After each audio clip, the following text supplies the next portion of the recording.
Yeah, Ian, that's what I'm talking about, man. Like, it's kind of funny because like people sometimes don't realize that, like it was crazy because he was like, yeah, I didn't realize I could reach out to you. Goes under contract, like so excited. Like, how often does that happen to you? Oh, it happens a fair amount where people say, well, do you have time to me? I always see you guys working so hard. I'm like, well, of course we're working hard, but of course we also have time. We can make time. We prioritize for the clients. Yeah. Well, it's funny too, because like, I know I took my phone number off a lot of stuff, but I was like getting random calls at like 2 a.m. from people. So I had to like take my phone off stuff. You were getting calls at like Sunday at 6 o'clock Yeah, like while you're having dinner with your family. You, 6 o'clock on Sunday. Oh, dude, our timer didn't go off. Our 3-minute window timer didn't go off. Nice. My bad. All right. Well, sorry about that. REALMigos, we're live. We got Sarah Morris in the house. Welcome, Sarah. How are you? Hi, I'm good. I have a baby. I have a new baby now. So that's exciting. Tell us all about it. We want to hear it. Oh my gosh. We're just loving on him, and he's cute and sweet, and he is just he's a chill baby, which we're very thankful for. But I'm happy to get out of zombie mom mode. Oh no, what happened to Ian? No idea. He'll be back. Okay. I'm just happy to be out of zombie mom mode for a little bit and get to talk with adults about real things today. Real things. Yes. REALMigos, real things. Ian dropped out. Not sure where he went, but Dinosaur D's in the house. Houdini, Hulami, housing markets. I do not know what that means. You put that earlier, and I'm not going to lie, Dee, I was like, what?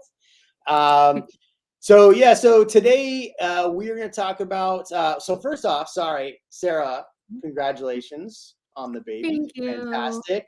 I'm glad that you are getting out of being, a little bit of a zombie. Hopefully we can bring you back to real life for at least an hour or half an hour. And then, so the market, I feel like everywhere I look, everybody's talking shift, market turning. I'm sure I have not looked at that one channel, but I am. It didn't sound like you said shift. Crashing. What? It didn't sound like you said shift 3 times. Everybody's talking shift. You got to enunciate that F, man. Yeah, everybody's talking shift. Ian, welcome back, man. So I do have to admit, like, I enjoy, and you tell me how you see this, but I'm seeing a lot of realtors. I just spent 3 weeks on 3 talking tours. I was on Tom Ferry podcast. I did a talk in Houston with my good friend Katie Day, and then in Canada. And I'm meeting agents, and they're all telling me like, "Oh, the market's shifting. I'm so worried. I'm like, "What? Okay." So, are you finding a little pleasure in the agents that are freaking out about the market? Pleasure is I don't know if that's the right word. It does help me sit back for a minute and think, okay, how many of these people are new and have no clue what they're doing? So I just looked up the numbers. There are 19,600, almost 20,000 members in the Austin Board of Realtor. Yeah. And right before the pandemonium, there were 13 and a half. So people are just jumping in. They're like, you know what? Everyone's moving. I need to get in the business. Yeah. And so now they're used to just this hyper aggressive market in Austin, and they know nothing else. And so they think that that's how things should be. And so now that it's not quite as hyper aggressive, there are people freaking out. Go ahead, Sarah. I was gonna say it's funny because I see I've seen similar things in the mortgage industry, right? When everything happened with the pandemonium and there was all this business on the table, especially refi business, everyone decided to be a loan officer or a mortgage banker because it was just like if they had a friend, it usually was just rolling in an easy business. Everyone had low rates and they didn't ever have to learn anything else about the market or really become experts because they didn't have to work for any business.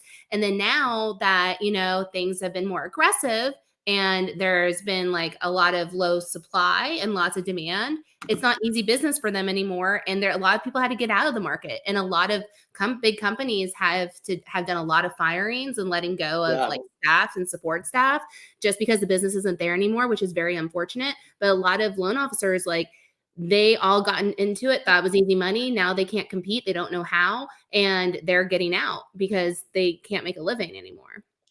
it's interesting to me. I see, I see a lot of realtors complaining.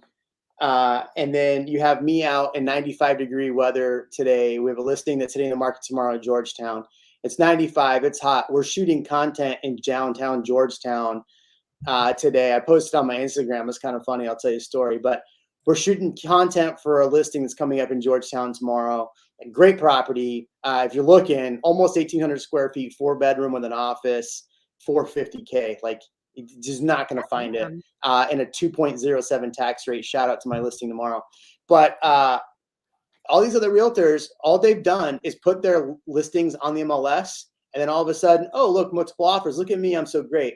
Now we're going to get into a market where they're actually going to have to work and actually have to like do video or do content or spend money on advertising. The easy times are going away. And I'm not going to lie. I don't hate it. I kind of enjoy it. And I'm talking to my team members. I'm like, they're starting to get a little worried. I'm like, what are you guys talking about? I personally, Sarah knows this, Ian knows this, just put a house under contract for myself. Multiple offers. I just beat multiple offers contract for myself for a new home. I'm not going to tell you where because that's a video for another day. But yeah, so it's still not a bad time to buy. So if you're a realtor and you're freaking out that the market's crashing and all this craziness has happened, I swear I hear this every year, right around the end of July, middle of July. Every realtor's doing what, Ian? They're worried about where their next deals are going to come from. Yeah. So I feel like the shift is coming sooner, and I think it's super predictable, right? Sarah, what is one big reason that we're seeing the shift happen this year so much sooner than we saw in most years? Inflation. That's one. What's the other one? You see it. That's one. But but it's like, but honestly, like we just don't have, like I see multiple reasons for a shift. Like we don't have the supply. We have crazy inflation. Rates are high. Like to me, that just all combines into like, hey, like we don't, we're kind of starting to level out, like in my opinion. Was there something more specific?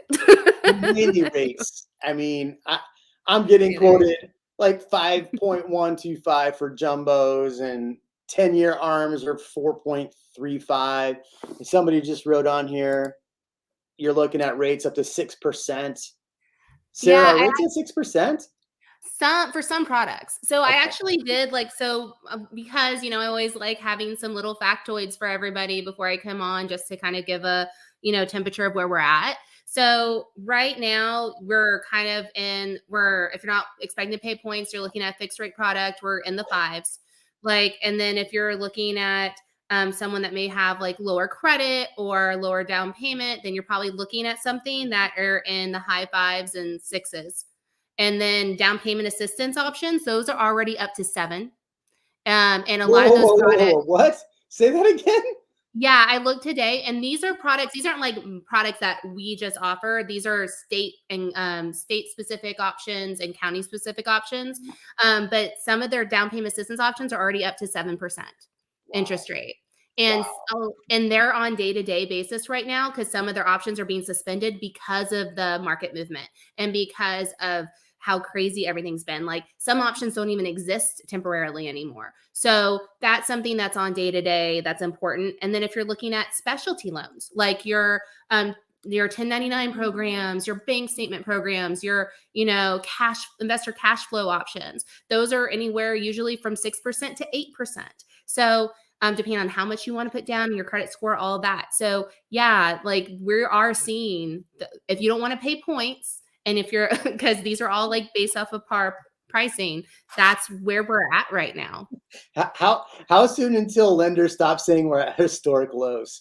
I don't think I've heard that in the last couple of weeks, actually. I love that. I still hear lenders go, but don't worry, we're still at historic lows, 7%. My grandma paid 31%. I'm like, grandma, bless her heart, may not be here anymore. This is 2022.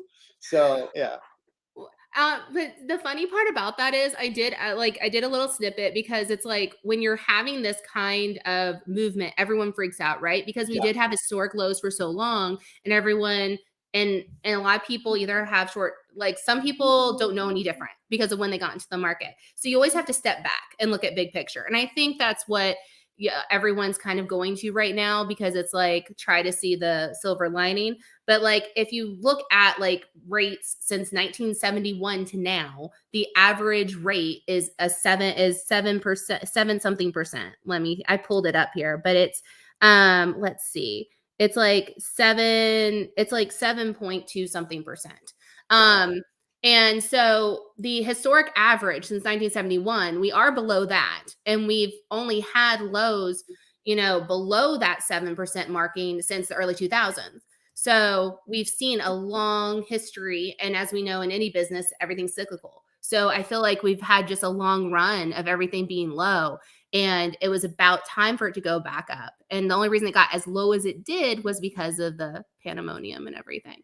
Did I just hear you say that once we top 7%, it could be another 20 years before it gets back below that? No, that I mean, but but honestly, though, like big picture, these rates are the hugest. They're the best. No one else is going to touch these rates. Did I do it justice? That was good. That was good. Yeah. My prediction though, is that what's going to happen. So right now, like inflation, right? And and inflation's so high, we haven't combated it yet. And rates are going to continue to go up as inflation goes up.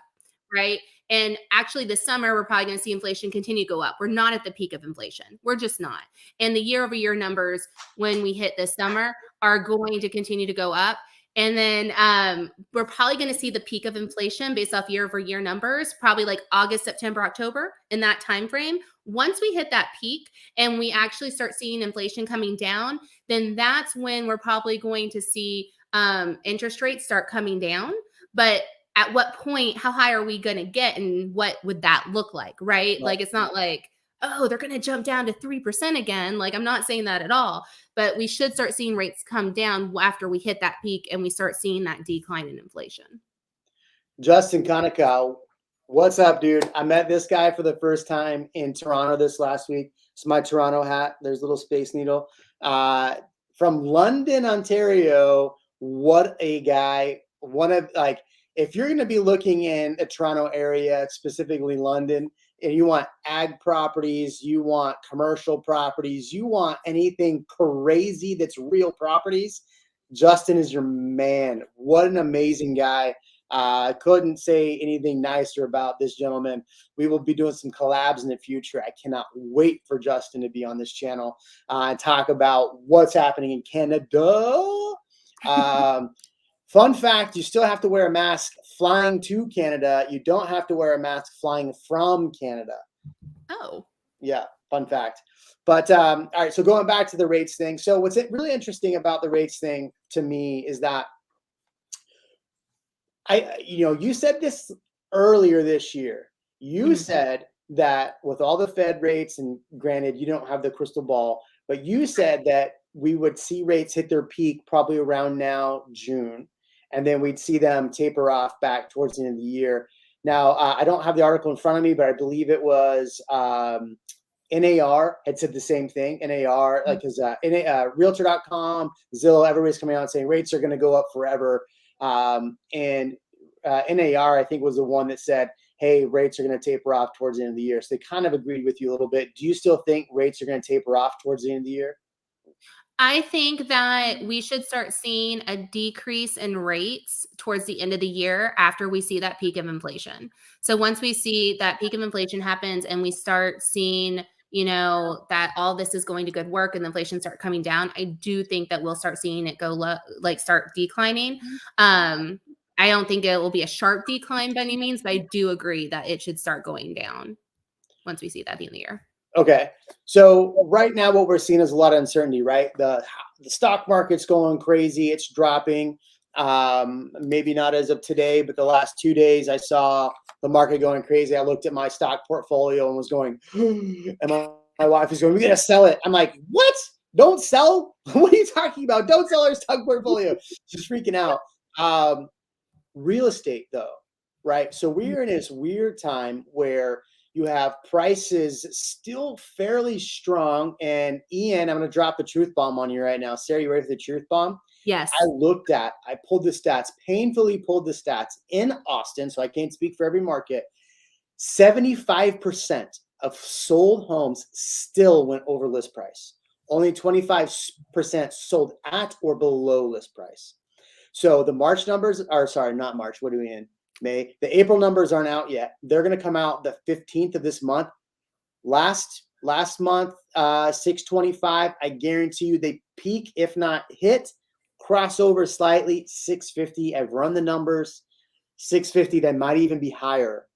But those 650 for April, does that matter for the going forward?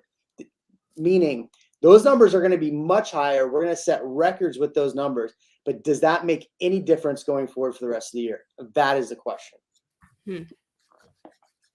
Ian, you're first because you have a beret. Yeah,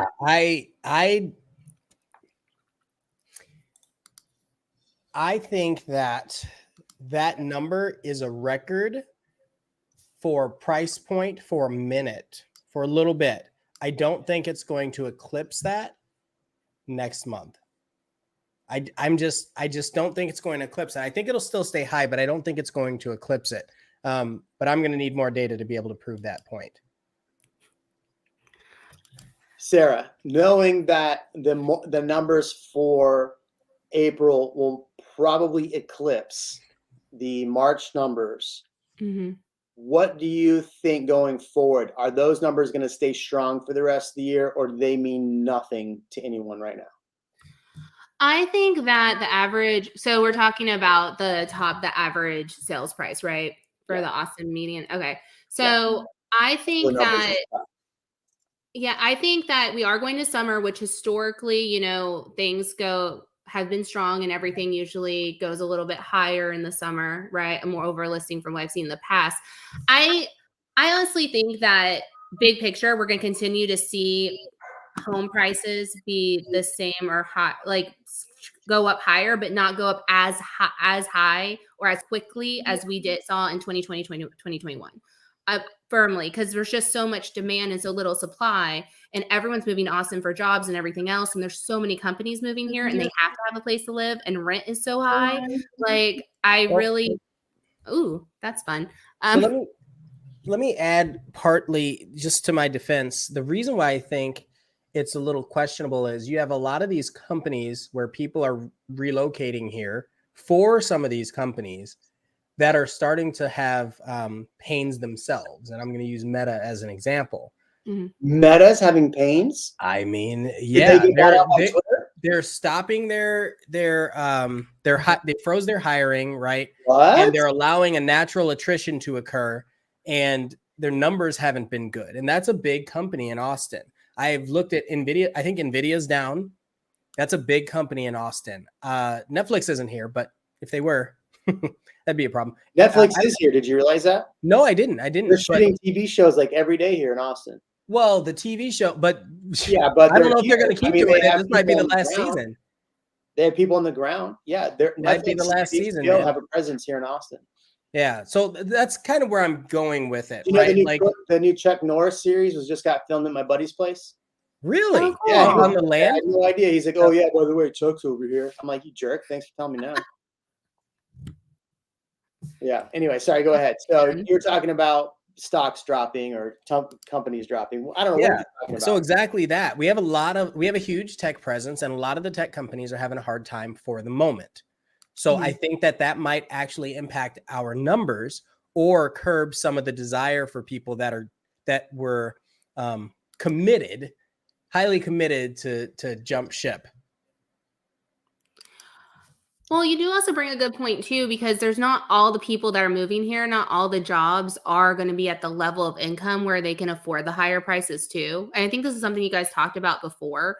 And so it's kind of like some of those new communities and some of the housing that pops up still has to stay within a certain price point, right? Or they don't have a place, they can't afford to even live and work here. So that's also something that maybe you guys know more about.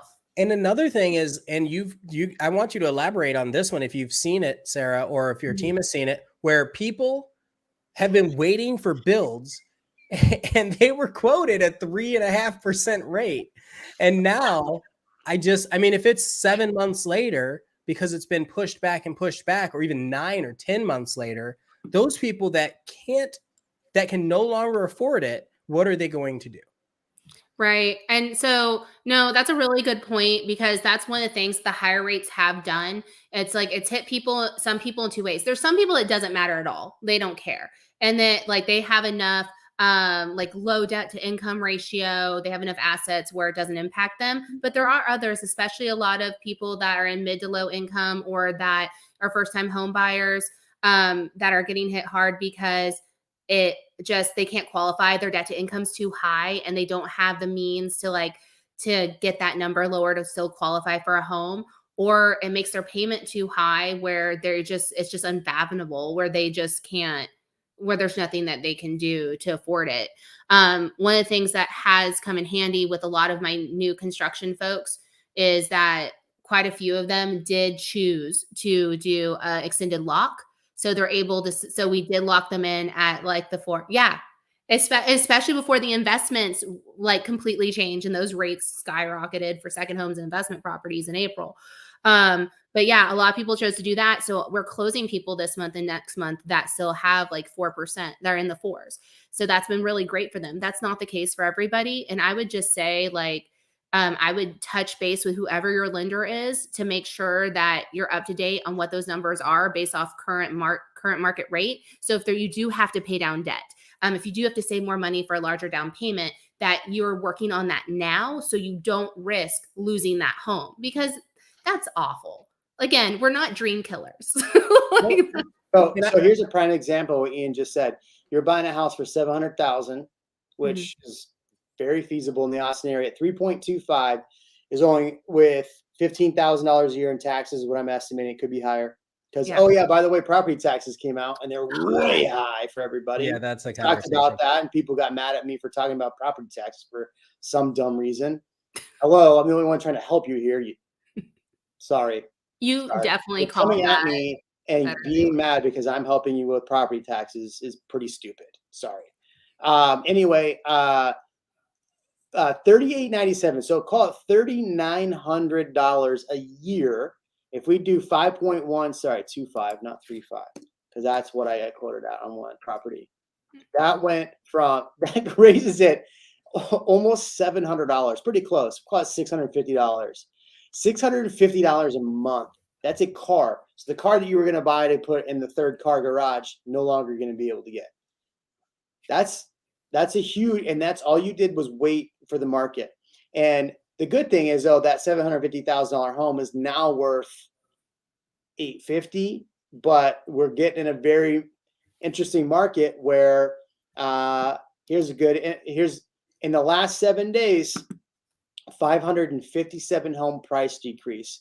Now, if we look at the average amount of homes on the market right now is about 3750 for the week. Still, almost 15% of homes price decreased. I look through these numbers, and I have to be honest with you. I saw something very familiar. Still a lot of Opendoor price decreases. Like I said in my video the other week, I also saw a lot of just regular home price decreases. But here's what's interesting. 23% of those, when I did the math, were 2022 builds, 2021 builds that were still brand new. So these new home builders, I put this in my video yesterday that came out, these new home builders are seeing pretty significant price decreases. I think, and correct me if I'm wrong, a lot of them were trying to pump their margins. Yes, they ran into issues. Yes, they had supply chain issues. Yes, they have issues with crews. Yes, it's costing them more to get homes done. But to raise prices, you two had this happen where prices went up the week before closing. You know what's interesting? That video, I don't know if you put it out yet, but that video where we talked about prices is increasing. Well, I talked about a little bit in two builder videos. Every milestone after milestone after milestone client wasn't a client of mine, but people who bought Milestone were saying, yeah, mine went up 15 grand. Mine went 30 grand. Mine went up 100 grand right before closing. That is crazy, because if you put a contract with somebody and I'm the seller, I can't raise that price on you when we go to contract. The builders are still raising prices on people. Nonetheless, these builders that were padding their bottom dollar are going to start begging for Ian, myself, and Sarah, and every other realtor to start bringing them clients. Am I wrong, Ian? I've already had that. Yes, I've had you have. realtors PM me saying, or sorry, not realtors, sales reps from builders PM me and say, listen, I've got double commission on these houses, on these inventory homes, and a couple of them are investor opportunities. I was like, investor opportunities? Hold on. Let me get out my Rolodex. Really? Okay. So new construction, investors, double commission, which that hasn't happened for 3 years. So it's interesting because that's the market that, that's a more of a stable Austin market.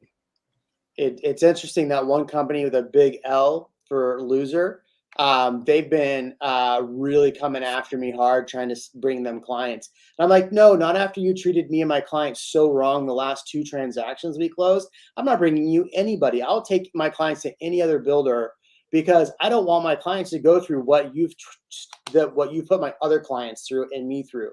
Not going to happen. Sorry, Lennar. I'm sorry, loser. I mean, God, I just keep slipping out today, man. That's the thing. It's our fiduciary responsibility to make sure that we don't, we take care of our clients. I try to give very, not even objective, definitely subjective experience on some of these builders when I'm having the conversation directly with the client. I actually have one after our podcast. I'm like, you got to know this and this and this, because they're looking at a similar style builder. Yeah. And I'll be honest. I mean, we're closing on a property right now with a client that same builder, brand new build, closed 4 months ago, and the buyer put it back on the market. And like, we're walking through, and either the buyer didn't do a final walk, or the builder said they was going to do all this stuff after the walk, and they didn't do any of it. There's stuff that needs to be done. Like, the AC wasn't even working. It's a brand new home. AC wasn't working. And that builder that I just let the name out of. And so that's why it's like, I'm not like, look, you're right. It's my fiduciary duty to take a client to them if that's the house that's going to fit, price point fits. But I'm going to let my clients know all the issues I've had. That way they're prepared for it in the future. Yeah. Well, especially since you're the one taking them, because then you don't want that to come back on you and be like, oh, well, you showed us this house. Like, if you knew something, Yeah. And just a shout out for anybody who is going through a new construction. If you plan on living in that house, it's different if it's like, I mean, it might not be different if it's an investment home or anything like that. But if you plan on living in that house during the build, please spend the couple of hundreds of dollars to get a third-party inspection if you can.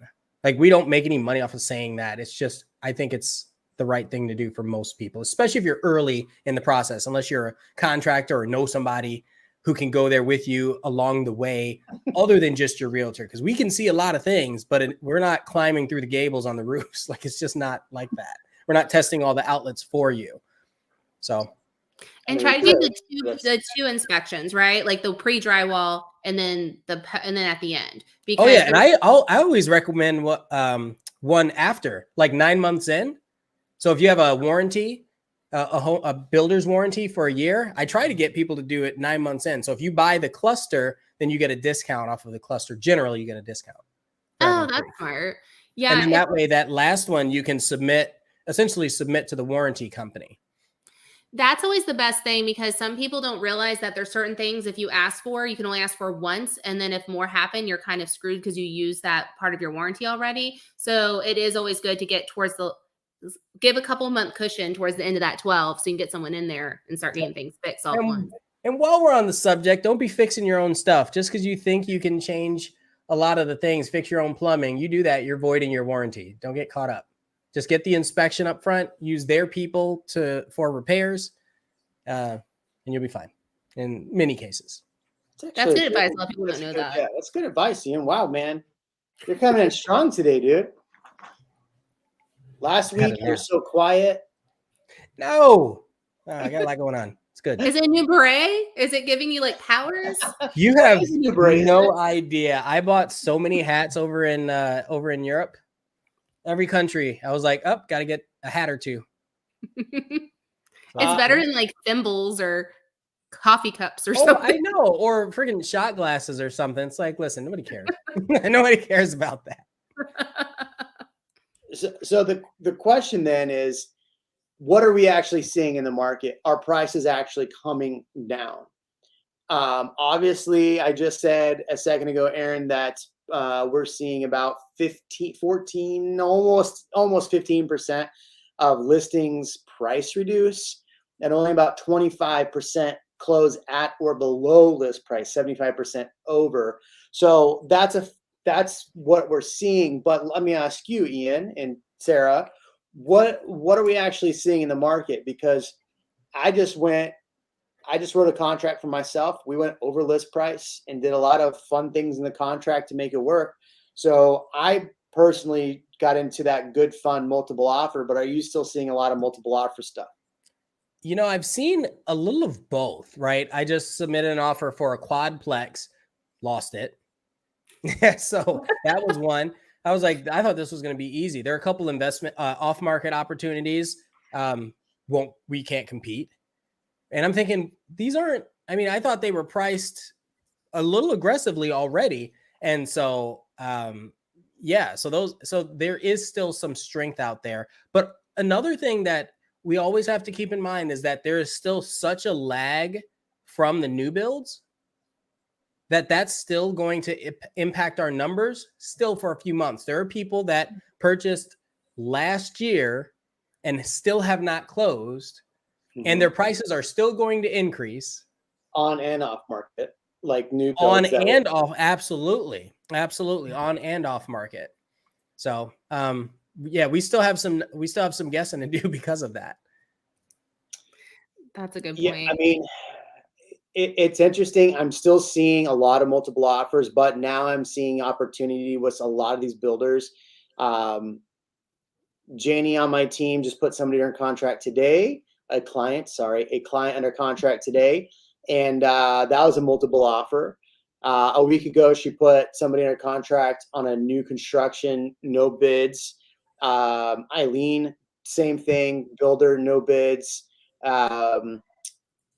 Patrick on my team, he's got a listing that's been on the market for 2 weeks, no offers yet. So, there are some opportunities. Send it to me. Properties are not what? Send it to me. Why not? It's down by Canyon Lake. It's like 885. So, but listen, if it's an investment opportunity, that's the thing. It's like Canyon Lake right now. That's a beautiful spot. Great, and it's a gated community. It's a beautiful spot. So that's an opportunity for the educated person. It's so nuts because like we used to close properties in Canyon Lake like maybe 3-4 years ago, and they were like 200,000. Are crazy. I'm actually going out there soon. I love it out there. It's great. I have a client that's trying to buy Airbnbs out there right now, so we're kind of looking at stuff as well. So, but the thing is, like, if you buy in a gated community, most likely you're not going to be able to do Airbnb. So, oh my gosh, I have a friend that's in town right now, and he got an Airbnb. I was like, you can stay in my camper. He's like, no. So he got an Airbnb. The rules on the Airbnb were like, hey, don't tell anybody. Don't mention Airbnb to anybody. If the neighbors or anyone asks, just say you're a friend from out of town. I was like, that's good.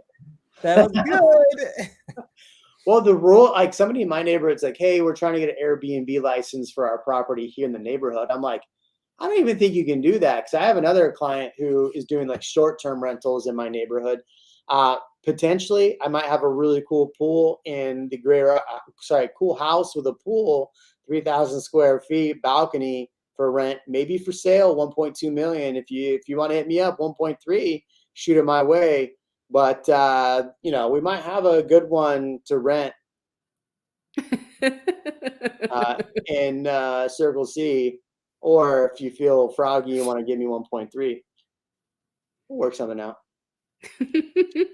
Sorry. I mentioned I'm moving. I was wondering, like, if with the like we were talking about, like the multiple offers, and if we think with the listings, like prices getting decreased, if you think that those pricings for those individual listings are going in like just too hot and too aggressive to begin with, and that's why we're seeing those decreases, or if it is an actual change in the market. That's a good question. What do you think, Ian? I'm sorry, I was responding to John's comment. What did you say? Hey, at least I'm honest.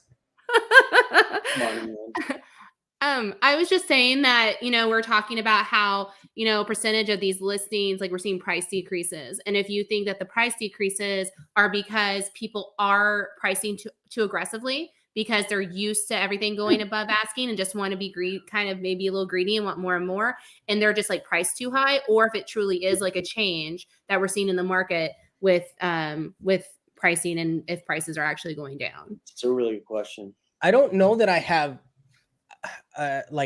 obviously I don't have accurate stats around that particular thing, but so if we take the combination of builders knowing they can price things more aggressively, new realtors seeing trends, existing realtors saying, I have no idea, let's look at the comps don't matter, and adding all those together, I think in the last 14 months to 2 years, it's absolutely been, let's just go higher and see let's just go higher. It's fine. Well, and then it works. And so I think we are at a point where you can't just go higher. We've seen that happen with Opendoor. Yeah. Right. There's a comment. There's so many houses. There's so many houses right now with Opendoor that have been sitting there for like 50 to 100 days on the market. And I'm like, they're not even playing on the same field. I don't know what's happening. They're way off their rocker with the pricing for some of those. Yeah. I mean, well, if somebody, right here, wrote the Opendoor preliminary offer for their house went down 7%. Those are just inflation numbers. Don't even press the actual numbers. But on my housing market here, I think, to answer Sarah's question real quick, I think people saw this huge jump from 565 to 624 and went, okay, cool. Now we're going to price at 650. So if you were on this median price and you at the beginning of the year were 550 and then 624, and you go, okay, cool, the next month's going to be 650 and price on the 650, that's where a lot of the overpricing is happening. That, and then you have a lot more people being more careful about what they're purchasing. I'm one of those people.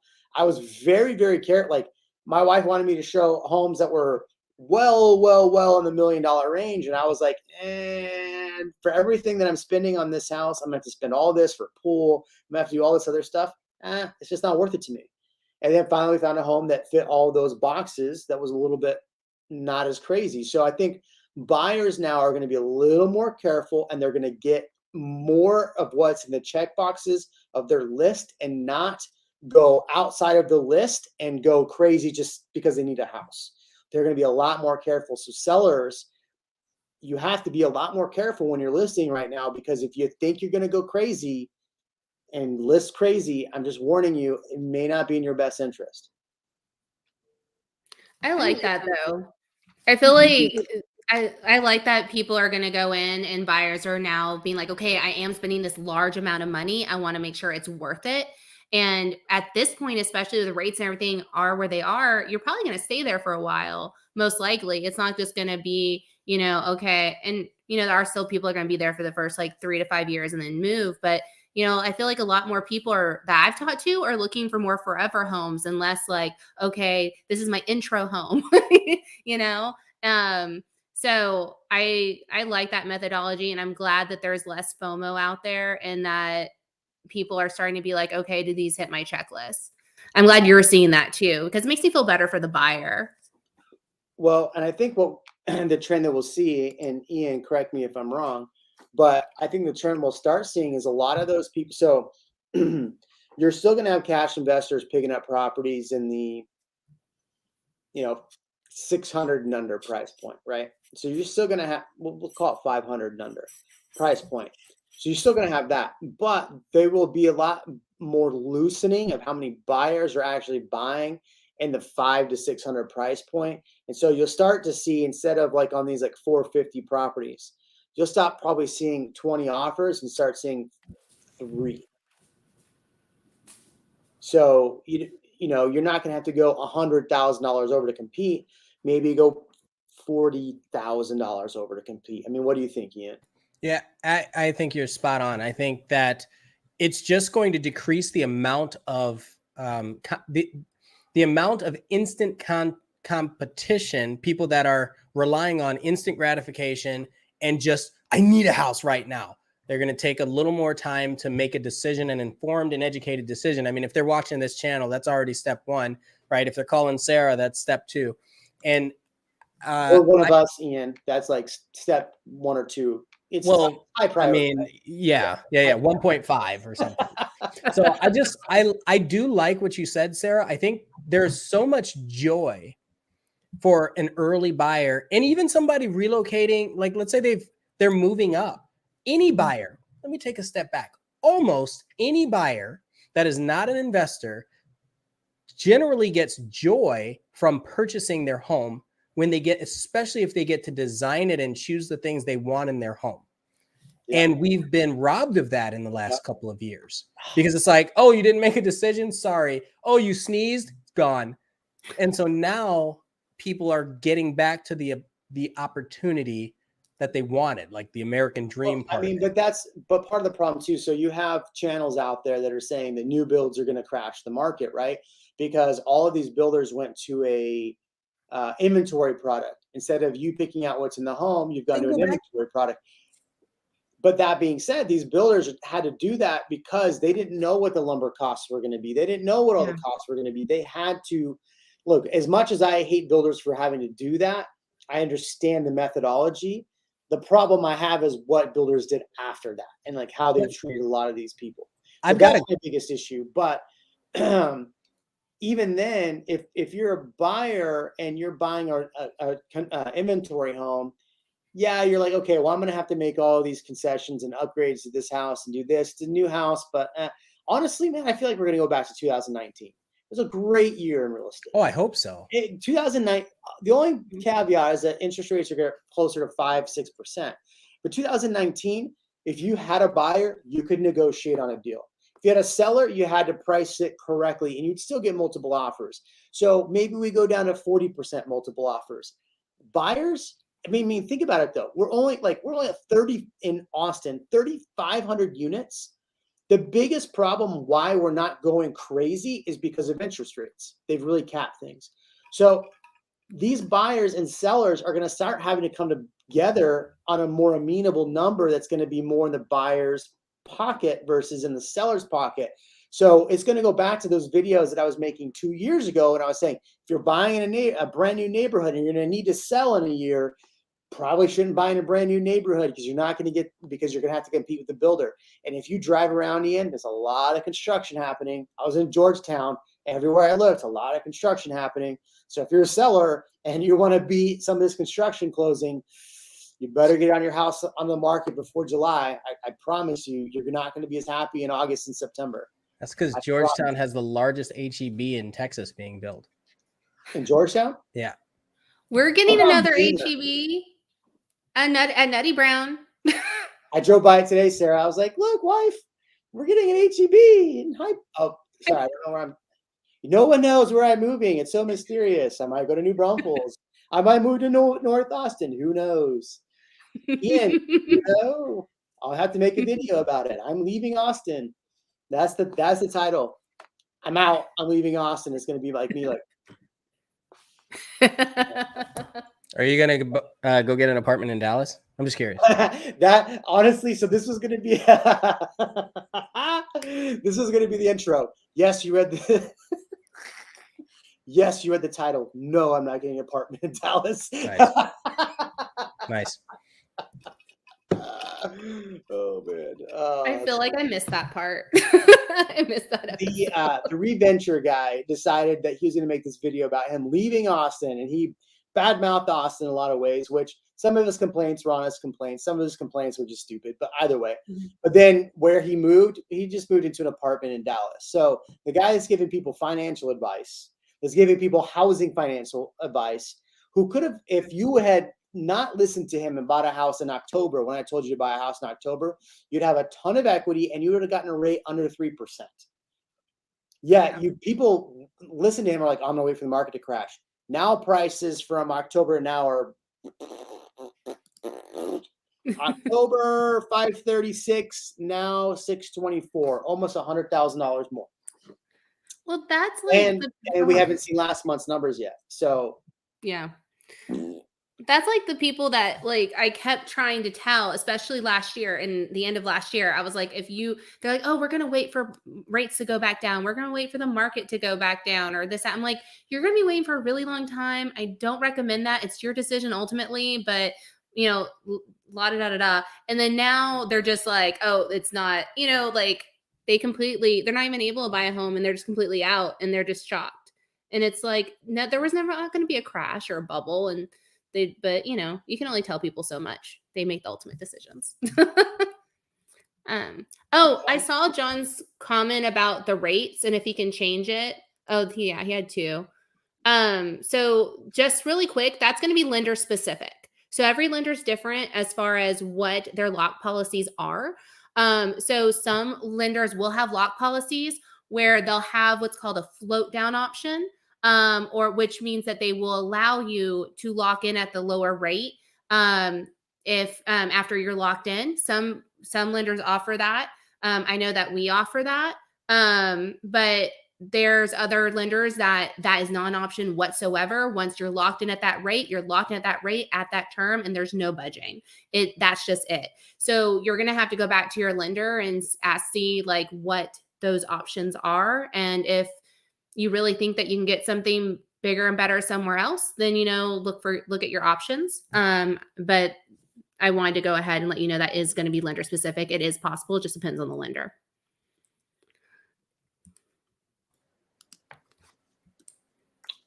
Dead air, not good for radio. Oh. So I just ran a quick little number because I was thinking of something while you were saying that. Because a lot of people think that when a market crashes, usually the luxury is the start of the funnel, right?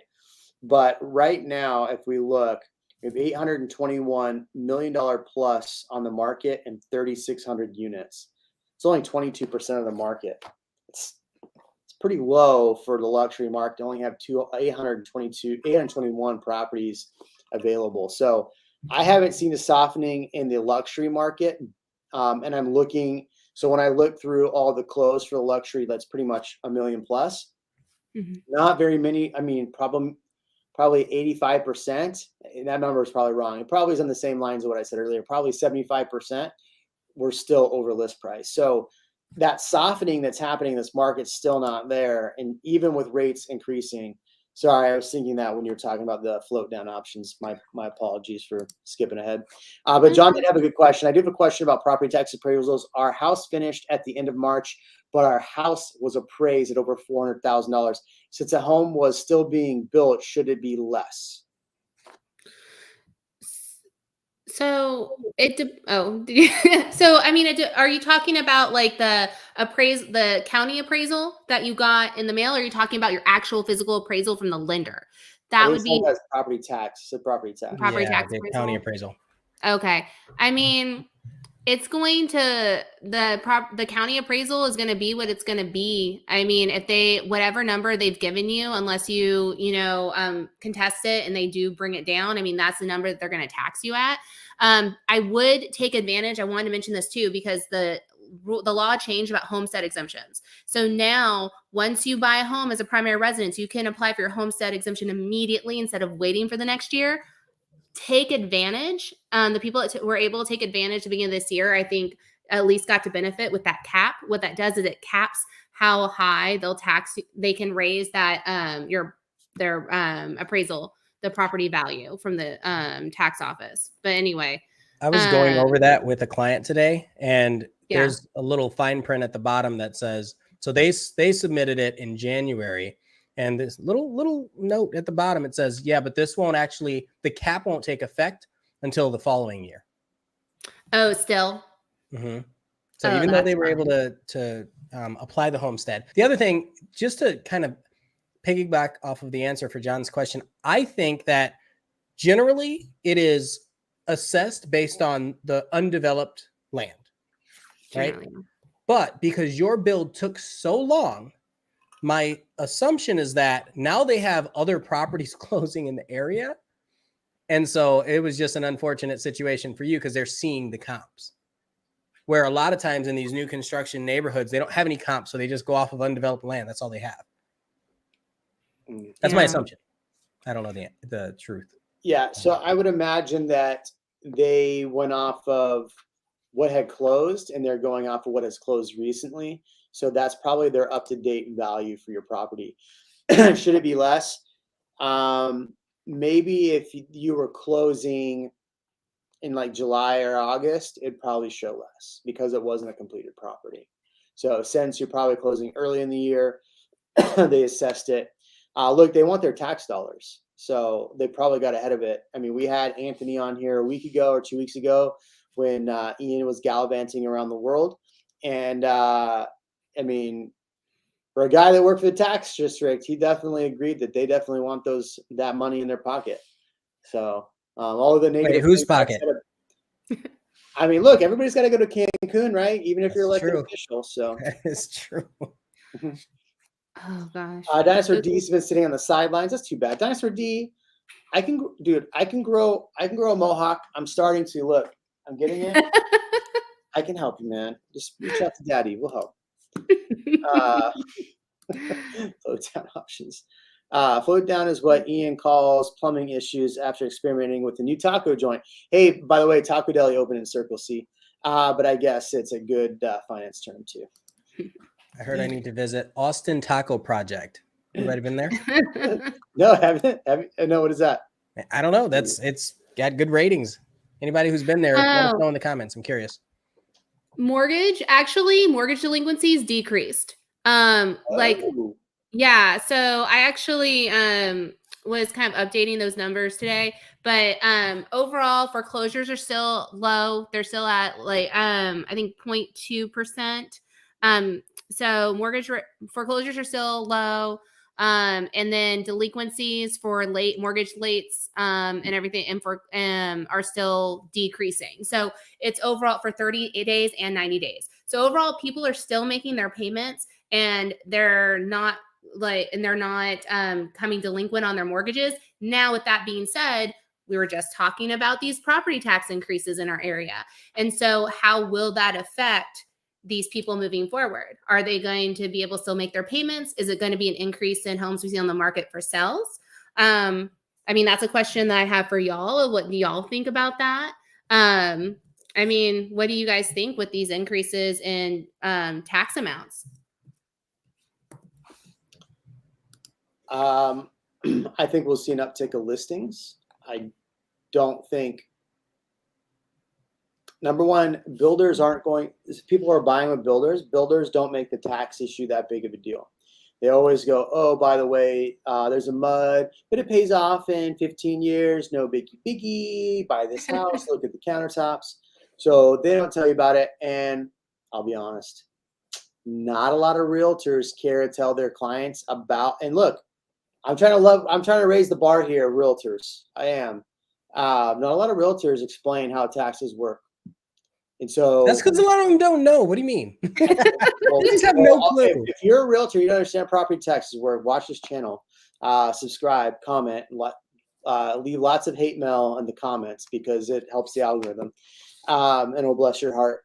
But I think what we're going to see is a lot of people who had realtors who didn't explain how much it's going to go up are going to be shocked, and they're going to go back to those realtors this year. Be like, what the heck? Why didn't you tell me this? And those people are going to be the people that are going to be out of business later this year as far as realtors go, because they didn't know, they didn't prep their clients, they didn't do the fiduciary. So we'll see a lot of that. I do think that we will see more inventory. I think by the end of the year, we'll probably be at 1.8 months inventory, which is the highest we've been in a long time. So, but I do think that interest rates rising, property taxes, a lot of that is going to hinder what a buyer can buy. So a lot of those buyers are going to buy maybe a $600,000 home because property tax on that home went up so much, they may not be able to afford it. So now they're going to start looking closer to that 500 price point. So I think that under 600 price point is still going to stay pretty competitive. It's going to be better. But those buyers that are doing FHA, VA, they're going to be able to start really getting into some of these new builds, as long as builders don't go back to letting investors fill the pot. My only problem is that they probably will, because they want that sweet, sweet cash. Yeah. Right? I mean, and you have a good point. And I'm another looking part at the that, numbers on this, but not that. Sorry. sorry. There's another question. Go ahead. Sorry. No, I was saying, no, that's a good point too, because also, like you were saying, like buyers are going to be capped because of the interest rates and the price at home prices and everything else. Because yes, when we had those higher interest rates previously, when we were combating inflation, home prices were a lot lower. So like at the end of the day, those payments weren't nearly where they're at today. I think someone was kind of mentioning that earlier in a comment as well. So this is like a perfect storm where everything's just higher and increasing. Mark said that. Mark K. Okay. Yeah. But see, I don't know. I keep going back and forth because people are making a lot more money now. I mean, and not everybody, but a lot of people are making way more money. So the price the cost rises with the amount of money that some of these people are making. And the tech industry is a great example until it crashes. Carlos, and that's also the argument with me. Carlos, I'm glad you listened, man. Low tax rate, didn't buy in Easton Park. I can only imagine what's happening in Easton Park. Yeah. I had someone move into Easton Park into one of the attached condos. Oh, really? And they've had issues since the get-go, since they moved in. But the funny part is, okay, so you know how like when you have builders and they buy like these plots for condos, and then they're the one, and then they when they switch everything over after you sell to the county for taxing authority purposes, then it gets put in that new buyer's name, right? Well, when they do condos and they do these big projects, that doesn't always happen right away. So these clients that bought in 2020, the condo, the taxes still aren't in their name. They're still in the builder's name. So the builder's still paying the tax bill. And they're basically like, well, you haven't fixed our condo since we moved in. It's still having these issues like roof leaks and stuff. And like tax bill's not coming to us. So we're not paying you back like for the tax bill. And they're getting refund checks from us because we're escrowing and we don't get a bill to pay. The builder's paying it. Anyway, sorry, just funny story there. Are we with rates rising, should people still do new construction bidding or look at resale? Ooh, that's a tough question. That's a good one. I like this question.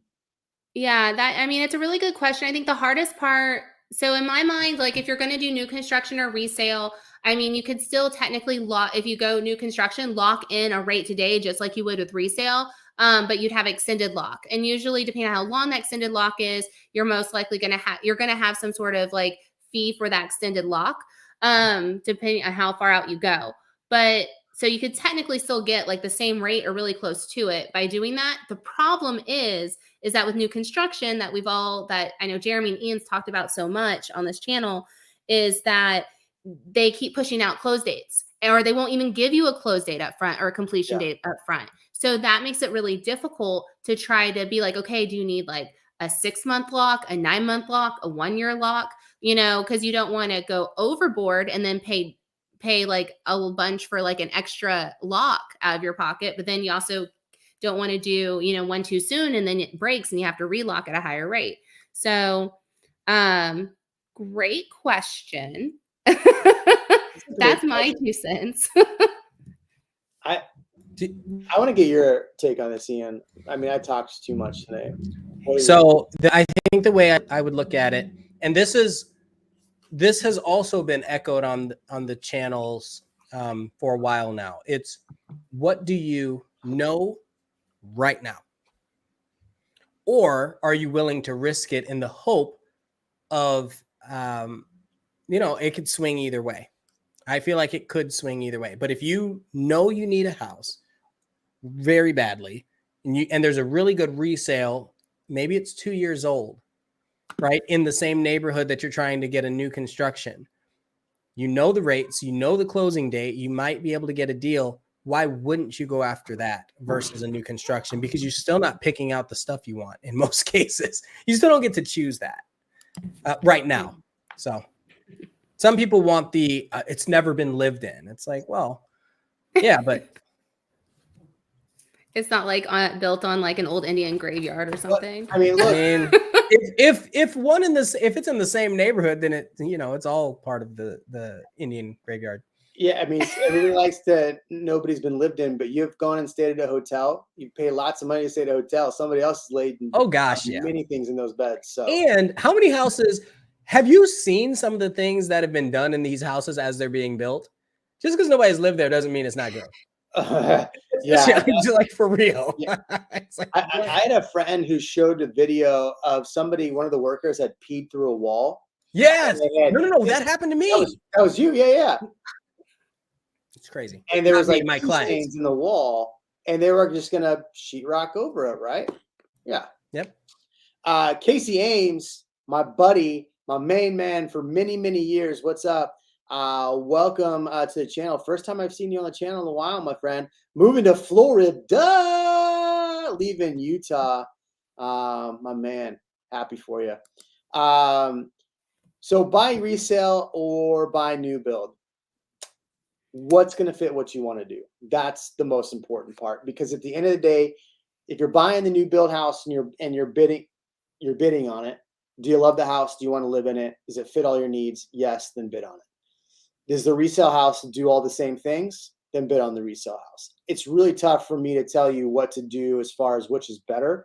Financially speaking, you got to compare the two. Are you bidding on a 1982 home that hasn't been updated, that you're going to have to spend tons of money updating, or a brand new home that's got everything you need in it? Every situation is different. So I would say if you're wanting the best deal, I would try to go to a new build where you can negotiate a little bit on price, or find a home that's been on the market for 14, 15 days and write a crazy below list price offer and see what happens. That's what I would recommend there. But as far as like what's going to be better, I don't know your situation. So you got to do what's best for you. And hopefully you're working with a good realtor that can help you work through that. And a good lender, because there's going to be differences when buying new build or resale when it comes to the loan as well. Sarah can attest to it. So there's going to be things that the builder is going to say, we're going to give you $5,000 for using our lender. By the way, the fees are $10,000. And Sarah goes, my fees are only $3,000 or $4,000. I'm going to save you $7,000. What are you talking about? So keep in mind, builders, lenders aren't always in your best interest. One question I always have is, when will investors stop buying and become conservative with their money? I don't know if you've noticed, but the stock market's crashing. So where are people going to start putting their cash? NFTs. Not crypto. Oh, Lord. Actually, this is the time to invest in crypto. From what all the people that get into my spam DM tell me, it's the best time. So I don't know. Is it? Do we need to have the mullet back on and talk crypto again and NFTs? Do we need that? Drop a comment. Maybe I should have the baby girl mullet. You have the baby girl mullet. I want to comment on this when you get a sec. Which one? Tell me. The one that's up. Go ahead. So T Ash, thank you for saying that. Is it T Ash or Tash? It's to Ash. To Ash. To Ash. That's Tash. Yeah. Go ahead. Sorry. We truly do enjoy doing this. We have a good time. It's almost like a great way to see each other, since we keep moving further away from each other, it seems. And also the education, it keeps us sharp, and it keeps our clients sharp. A lot of people that end up coming and working with us are mainly because we're providing education, and they come to us pre-educated, which is great. They're like, I already know my tax rate. I already know this. I'm like, oh my goodness. Wow. I've already talked to a lender. I know what's up. I love it. And I just got berated on my channel for trying to share information about a property taxes, because I hit it too. Every episode I hit property taxes, and they were like, it was a 45-minute episode and you didn't teach us how to do it. And I was like, seriously? I don't know how to do it, but I gave you the person that does. Just like this. Sarah's here to help you out. Anyway, I appreciate you for saying that. It's really a blessing that we're able to do this, and thank you for thanking us.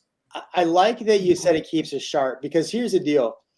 On a Wednesday night, you, I, Sarah, whoever our guest is, could be hanging out with family, doing whatever. But you, Sarah, and I probably spent a couple hours each looking at data. I know this morning before I went to a listing appointment, I'm pulling up data for tonight's show. So I'm constantly looking at what's happening. And so when my clients ask me about the market, I'm like, boom, here you go. Here's what we need to know. Here's what we should be buying. Here's what we should be looking at. And they're like, good to go. I got investors coming in tomorrow. We're going to be looking at a bunch of different properties. I have 5 properties. I'm like, I would buy all 5 of these. So I don't know how you're going to make a decision, because all 5 of these are perfect. So I think you're right there. I mean, I think it's a really good point, Ian, is that a lot of people that do YouTube channels or do this people that don't do it, don't spend the time in the energy doing it. And I think that's the biggest thing. Thanks. Look at this comment. That's good. Yeah. And Sarah's over here, just popped out a baby, looking fresh and talking interest rates when she probably would rather be taking a nap. So thank you, Sarah. Aw, I love being here, though. It's nice to be around grown-ups. You know. Thank you. Yeah, no, I do a lot of clickbait, but we don't do any sales promotions. So that's the thing. That was what Ian and I, when we talk about this, yeah, every now and then we say, hey, call us or whatever. But for the most part, like, you either want to work with us or you don't. That's it. There's no sales pitch. So, John's thinking about buying a primary house in an area I do not like much. How much time do I have to live in it before selling? Great question. Sarah, answer it. I mean, okay, there's no restriction on how long you have to live in a house before you sell it. Like, legally, there's nothing. Like, you can buy a house tomorrow and then turn around and sell it the next day. And then as far as like a loan's concerned, there's reasons why a loan officer or mortgage banker would not want you to sell a home if you got a loan within 6 months. But besides that, as far as you're concerned and an individual is concerned, you can buy a home and then turn around and sell it. There's nothing preventing you from doing that. Oh, I have a standard poodle. She's not a golden doodle. She's a blue poodle, and she's a sweetheart. She's not part of the cool kids. It's okay. But you do have taxes to worry about. So that's one thing. You might get hit with a short-term tax. So we need to be careful. The short and long term. I have an investor coming on in 2 weeks. Logan Fulmer is out of San Antonio. This dude is legit. Like, when it comes to like finding investments, doing investments, this dude will blow your mind. So in 2 weeks, be prepared. Logan Fulmer's coming on. We got him on, what is that, May 24th, 5th, something like that. I'm so stoked. I didn't announce it yet, so it's a good segue. I'm excited because he called me the other day about, hey, I found this investment. I want to do this, this, and this. Can you sell it for me in Austin? I'm like, yes, I got an investor for you right now. Let's do it. So, but like crazy stuff he does. And he's a lawyer, so he can actually talk about law, which that's awesome. So that's helpful. All right. Emailed Sarah. There you go. Before and after. Super newbie question. I've been in contract since February on a new build. Started framing last week. Oops, that sucks. House appears framed. How much of the work of building remains time-wise in a typical build? I'd be curious to know who the builder is, A. B, if you're completely framed in, you're still looking about 5 or 6 months. Right, Ian? Because you still got to pass inspections. You still got to get drywall put up. You still got to get electrical in. You still got to get dried in. Then it takes a while. Then cabinets are going to get stolen. Then a window breaks, so they got to wait for the window. You can't get the mason in to come do the mason work. I'm saying 5 or 6 months. The variable is the typical build. Nothing is really typical at the moment. So Joshua, I'm building with a Gian in Braunfels right now. She's my brain. We were fully framed in, what month are we in now? May. So we're going to close June 15th. Sarah, shout out. We closed June 15th now, and we had full framing back in February. So February, that was roof, shingles, everything back in February. So February, March, April, May, June. So 5 months. So if that helps. Yeah. Yay. Yeah. I think the hard part too is with those builders is that we've had some, I've seen it be less than what it was, but you have some that are almost completely built and they're still waiting on that one last thing, be it tile, be it, granite, windows, doors, whatever. I think it's gone a little bit better from what I've seen. Y'all can tell me if you've seen something different, but it's so much harder to give those estimates because of the supply chain issues. And it could just be that one back ordered thing and tile or whatever it is. So it's harder to guess like it used to be. Here's a good one for you, Ian, because you're the lending expert. If we expect to close new build February 23 or later, anything we can do to rate lock now, or are they just stuck? Wait. Did you already lock a rate with a lender? No. If you didn't lock a rate, then can we now? Wait. Oh, that's a long time. Yeah. That's a long time. What's your max lock length, Sarah?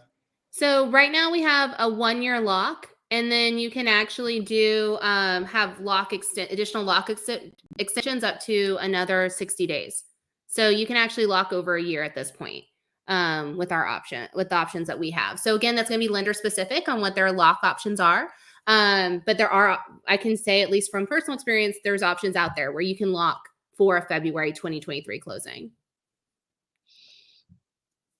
You just got to find the right lender that has those options for you. Jeez. Yeah. How much does that cost though? Generally, I mean, each lender's different, obviously, but it's going to cost you to lock that long, as much as a Porsche. So it's going to depend on like what type of loan we're looking at, down payment, all that other stuff. This is like, I don't want to give all my secrets. So, but listen, we're here every week giving secrets. Yeah. You got to jump right in. You don't need to test the water first. Just do it. I'll tell you some secrets. Okay. So, no, but really what I would do is I always like hedging my bets, right? Just like anyone. I recommend, because that makes us feel safer and all that good stuff. So if you have an option to lock in now, like I would go ahead and hedge your bets because you're thinking rates are going to continue to increase. Why not do it?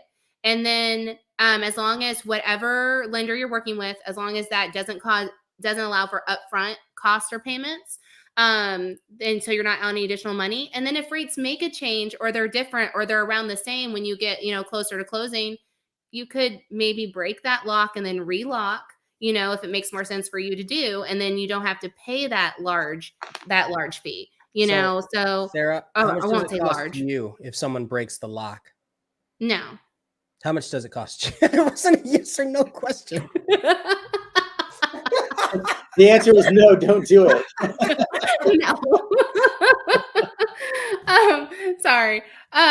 So does it cost me anything personally? No. Yeah. Well, or your institution. Like if somebody backs out of a loan after they've already locked a product with you, is what I meant. Well, they wouldn't, to me, like in that instance, they're not going to be backing out of a loan. They're just going to be like, okay, like they're going to break the lock for that specific lock period and that type of lock. You usually have a waiting period after that, but it depends on what the market's doing, right? So then if it's advantageous for my borrower and it makes more financial sense for them to do it that way, then that's just making working with them to make the best option for them. So again, but I know other people out there that because they don't like doing that, they'll request you to like pay that fee up front, which in that instance, and I wouldn't think that would be a good option for them to do, right? Because you're out that money already. So again, it just depends on that lender, their specific rules and requirements. But it, as far as it's related to me, no, it doesn't cost money. Additional fro. money. That's what I look like with a fro. Is that you? Was that a question? Yeah. Is that your real hair or fake hair? No, I bought that off of Amazon. Was that like at a Comic-Con or something? Oh, absolutely. I love you. Nice. Oh, I don't even have my helmet up here. Yeah, I like Comic-Con. I'm a nerd. I'm the biggest nerd. I used to work at do a radio show part-time in my on the side of my old career, and I'd go to Comic-Cons and interview folks, and we on the show, and it was so much fun. I got to talk to like Kevin Sorbo, the Hulk. Like Jeremy doesn't know who Kevin Sorbo is. Of course I do. You don't know who Hercules is? Just because I don't watch superhero movies doesn't mean that I don't know who Kevin Sorbo is. I just saw the Multiverse of Madness like 2 days ago. It's great. That was good times. That was good, hot and bothered. Non-pregnancy brain. Here we go. Okay. Newbie question. Close of March, new construction. Applied for my homestead this year. Got tax appraisal back. I assume my home was likely unfinished when they appraised it. Could have been. So appraisal came back, but I assume my house was likely unfinished. Oh.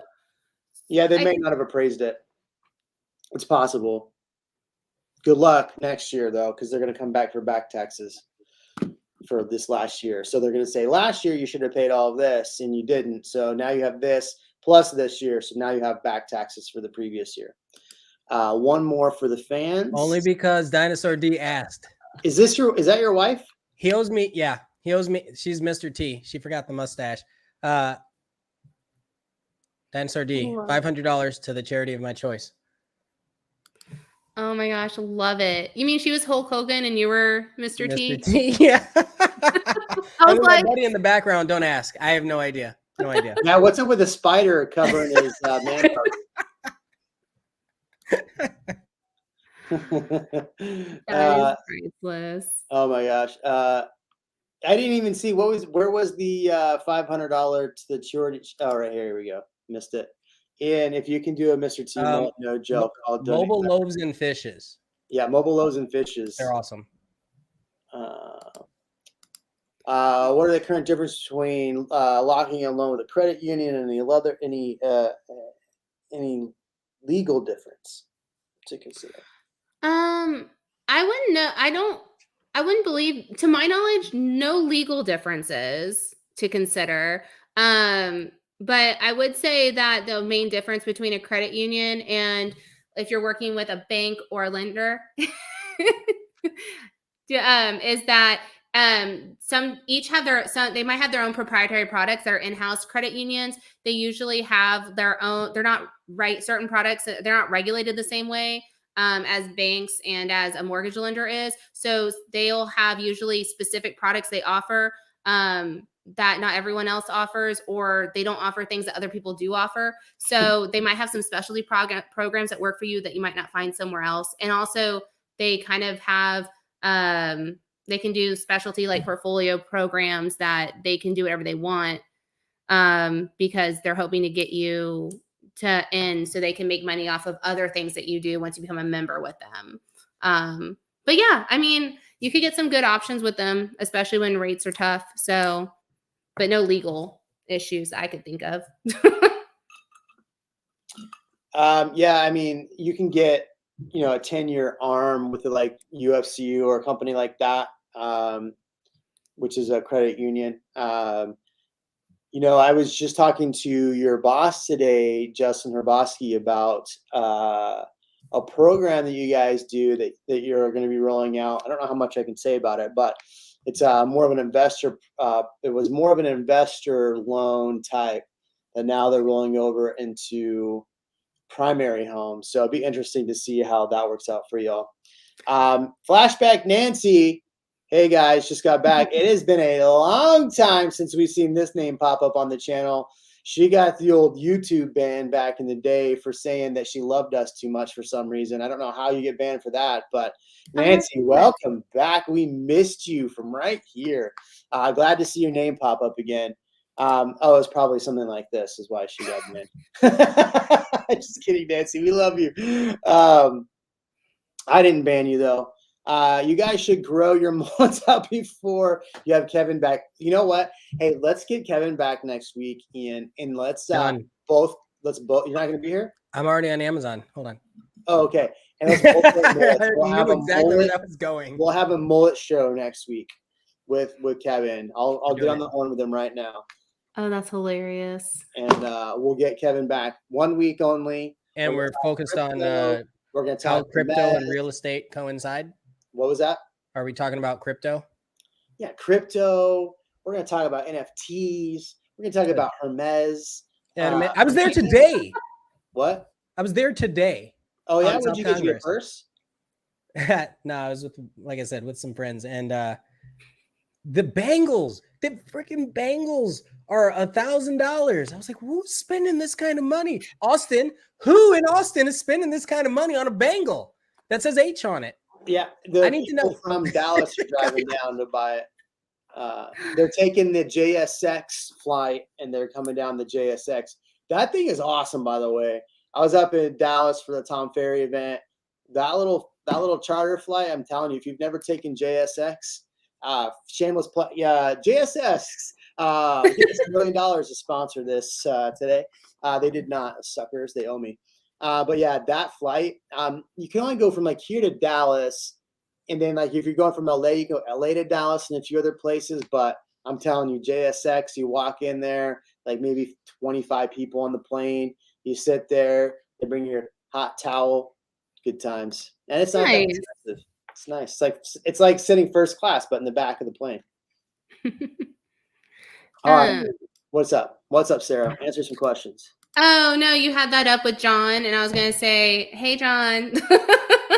If you want, you can look me up on my website at loanswithsarah.com, and it has all my info on there, and you can reach out to me and my team. I'm still watching my little baby, but my team will be happy to get back to anybody. But yeah.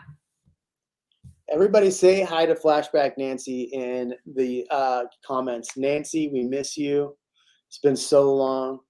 All right, but we're at like 1 hour and 21 minutes. Sarah's got to go back to being a catatonic zombie with a child. So, Ian, it was good seeing you again, my friend. We got to go get lunch at Cosmic. They owe me some money too. But we'll catch you on the next one. Everybody, make sure you give Nancy some love. We'll see you in the next video. Make sure you drop lots of comments. Go to Ian's channel. Drop lots of hate comments. I'm just kidding. Love on Ian. He's the man. We'll catch you on the next one.